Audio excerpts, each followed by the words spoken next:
বহু কষ্টের বিনিময়ে আমাদের বিগত ৩৬শে জুলাই মানে ৫ই আগস্ট দেশে পরিবর্তন হয়েছে, ফেসিবাদ বিদায় নিয়েছে। এই ফেসিবাদ কিন্তু এখনও শেষ হয়ে যায়নি। ফেসিবাদ এবং তার দোসররা দিল্লিতে এখনও বসে আছে এবং সেখানে বসে বসে তারা দেশের বিরুদ্ধে যত রকম চক্রান্ত আছে সে সমস্ত চক্রান্ত তারা নিয়োজিত আছে। তাদের টাকা, অর্থ, বুদ্ধি সকল কিছু দিয়ে তারা এই কাজ করে যাচ্ছে। এখন এইটার জন্য দেশকে স্থিতিশীল করতে হইলে পর, একটা শান্তির জায়গায় নিয়ে আসতে হইলে পর গণতান্ত্রিকভাবে খুব যত তাড়াতাড়ি সম্ভব, যেটা আমাদের ডক্টর ইউনূস স্যার বলেছে যে ফেব্রুয়ারি মাসের মাঝামাঝিতে নির্বাচন, এই নির্বাচনটা একান্ত হওয়া দরকার।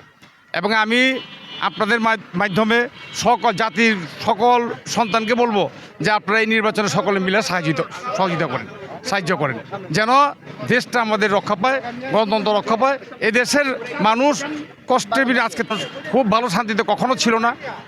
আমরা যেন আগামীতে একটা শান্তির দেশ দেখে যেতে পারি।